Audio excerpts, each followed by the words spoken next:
I'm coming, private jet. Big money. Woo! Go pay no now, say they give me this car.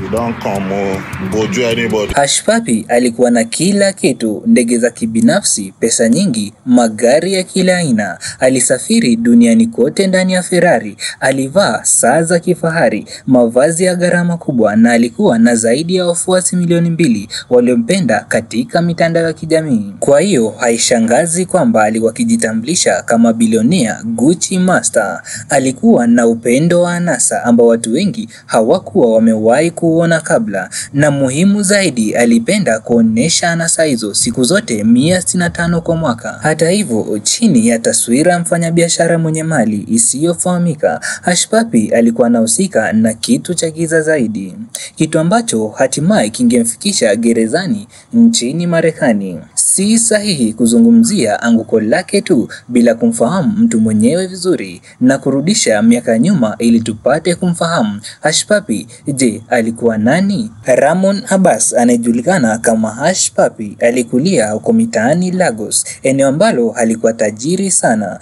Mama yake alikuwa akiuza mikate huku baba yake akiendesha teksi. Kwa ufupi, asili ya Ramon Abbas ilikuwa yenye unyenyekevu mkubwa. Licha ya kutoka katika maisha maskini, daima alikuwa na hamu ya mambo ya kifahari maishani.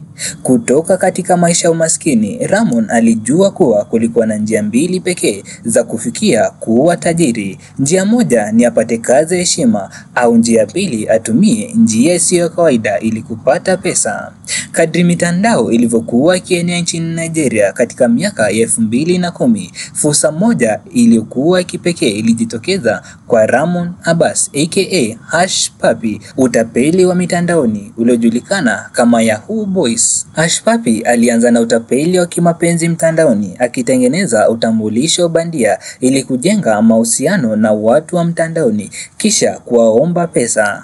Ingawa njia hiyo ilimpa pesa kidogo, haikumtosheleza kamwe. Hivyo ikiwa alitaka maisha mazuri aliyotamani zaidi, ilibidi apige hatua zaidi. Mwaka 2014 alitambua hilo na akaamua kuhamia nchini Malaysia. Uhamisho huo ulibadilisha kila kitu maishani mwake. Upande mmoja, aina ya utapeli aliyokuwa akifanya ulibadilika kutoka ule wa kimapenzi hadi ule wa kitaalamu zaidi, kama vile check cashing scams na business email compromise scams. Hii ilimaanisha alianza kupata pesa nyingi, na muda si muda aliweza kumudu magari ya kifahari, nguo za kisasa na saa za thamani. Ramon aka Hush Puppy sasa alikuwa na kila kitu alichowahi kutamani, lakini alikuwa na tatizo moja tu: hakupenda kukaa kimya kuhusu utajiri wake, na jambo hilo ndilo ambalo lingemrudia baadaye na kumfanya akamatwe na ozee jela huko nchini Marekani. Kwa wakati huo alikuwa akipata pesa nyingi sana kupitia business email scams.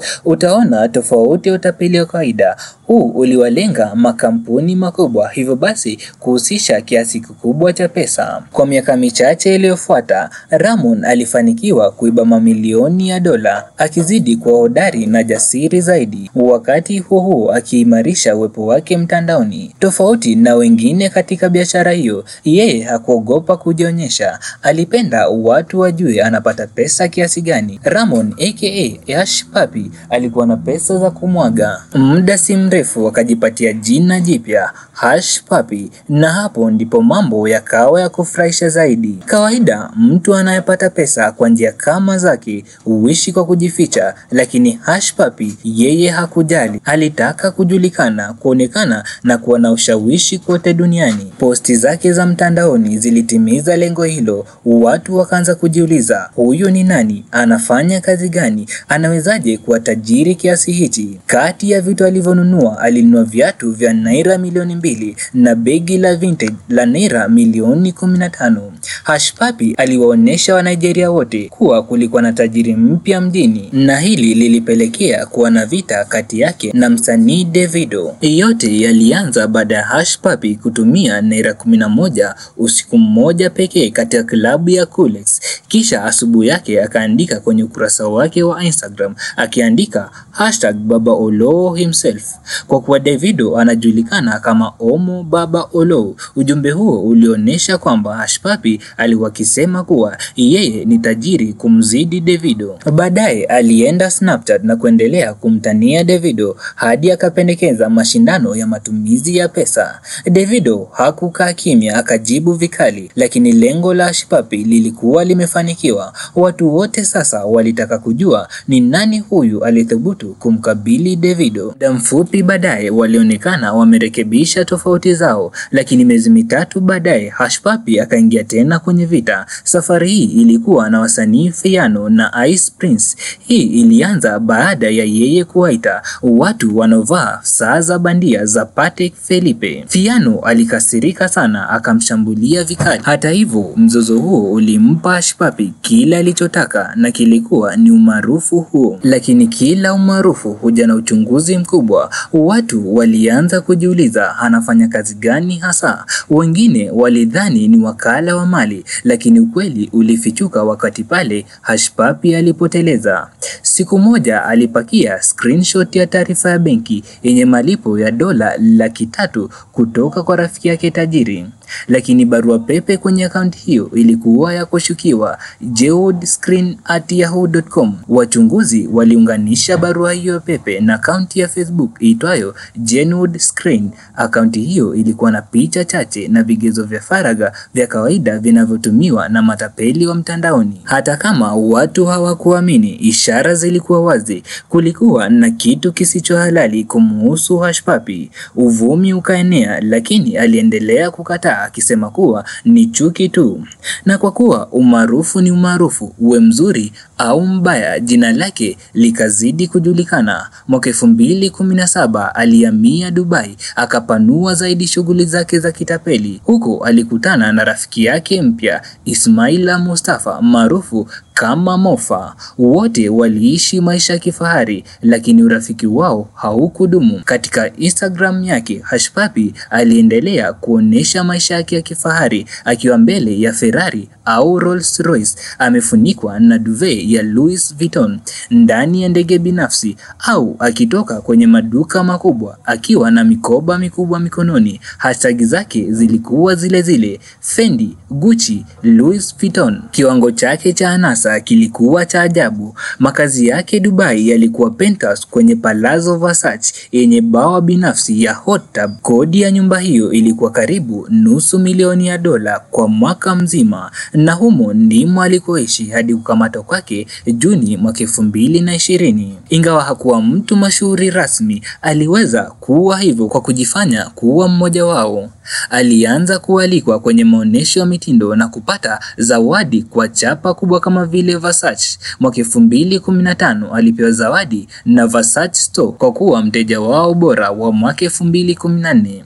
Lakini kadri alivyokuwa akionyesha maisha hayo, mamlaka za sheria zilianza kumfuatilia. Mashirika mawili yalivutiwa sana, yalikuwa Interpol pamoja na FBI.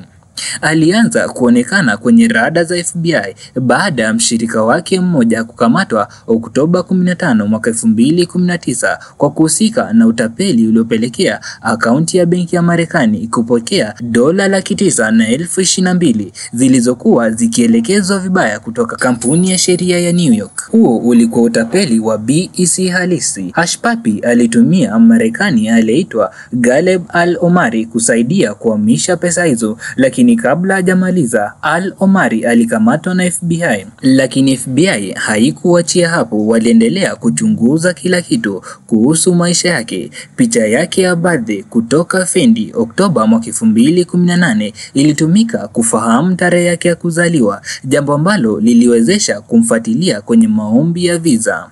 Waligundua kuwa alikuwa anahusishwa na miamala mingi ya kitapeli, ikiwemo mpango wa Januari mwaka 2019 wa kwa kuiba dola milioni 20 kutoka benki ya Malta. Pia waligundua mpango mwingine wa dola milioni 300 uliokuwa unahusisha na klabu ya Premier League. Licha ya wenzake kukamatwa, Hush Puppy hakujificha, badala yake alibadilisha wasifu wake wa Instagram kutoka bilionea Gucci Master hadi real estate mogul. FBI wakaendelea kumfuatilia kimya kimya. Usiku wa Jumatatu, Juni tarehe 8 mwaka 2020, Hush Puppy alishtuliwa kutoka usingizini na kelele mlangoni. Ndani ya sekunde chache, askari wenye silaha waliingia ndani. Ilikuwa ni Dubai Police SWAT Team chini ya operation ya Fox Hunt 2. Walipata simu 47, kompyuta 21, magari ya kifahari yenye thamani ya dola milioni 7, pesa taslim dola milioni 40. Miongoni waliokamatwa, Hush Puppy na Misa Woodbury ndio waliokuwa muhimu na FBI. Walipelekwa Marekani ambapo walikabiliwa na mashtaka mazito. Hush Puppy akaajiri wakili wa utetezi Louis Shapiro. Baada ya uchunguzi, wakili huyo aligundua kuwa kesi hiyo ilikuwa na ushahidi wa kutosha. Hivyo njia pekee ilikuwa ni kufanya makubaliano ya kukiri, yani plea deal. Hush Puppy alikiri kosa la kula njama ya kutakatisha pesa, kosa ambalo lina adabu ya miaka 20 jela. Makubaliano hayo yalihusisha kurejesha pesa zote alizopata kwa njia haramu. Kesi yake ilianza Julai 7 mwaka 2021. Mashtaka hayo yalionyesha alikuwa sehemu ya mtandao wa kihalifu uliotapeli mamilioni ya dola, ikiwemo kumpora mfanyabiashara wa Qatar. Kwa kuwa tayari alikuwa amekubali kosa, hakujitetea sana, akisisitiza kwamba yeye ni baba mzuri mwenye watoto 3 kutoka kwa wanawake tofauti. Wakili wake alitumia hoja hiyo ili kupunguza adabu. Hukumu yake ilipangwa Novemba mwaka 2022. Waendesha mashtaka walipendekeza afungwe miezi 135, takriban miaka 11. Wakili wake alitetea kuwa alikuwa akishirikiana vizuri na mamlaka. Hatimaye mahakama ya Marekani ilimhukumu Hush Puppy kifungo cha miaka 11, lakini kwa kuwa alikuwa tayari ametumikia miaka 2 tangu kukamatwa, angebaki gerezani miaka 9. Alifungwa katika Federal Correctional Center Fort Dix huko New Jersey na kuamuriwa kulipa fidia dola milioni 1.7 kwa wahusiriwa wawili. Ilikuwa ni anguko la ajabu kwa mtu aliyewahi kujitambulisha kama bilionea Gucci Master, na ingawa watu wanabishana kama alipata alichostahili, jambo moja liko wazi: Hush Puppy hakuwa tapeli wa kawaida, alikuwa tapeli maarufu zaidi duniani. Pengine kama angekuwa kimya, leo angekuwa naishi maisha makubwa mbali na gereza. Leo Hush Puppy anatazama dunia kupitia dirisha dogo huko gerezani Marekani. Mavazi ya Gucci na Fendi yamebadilishwa kuwa sare za wafungwa.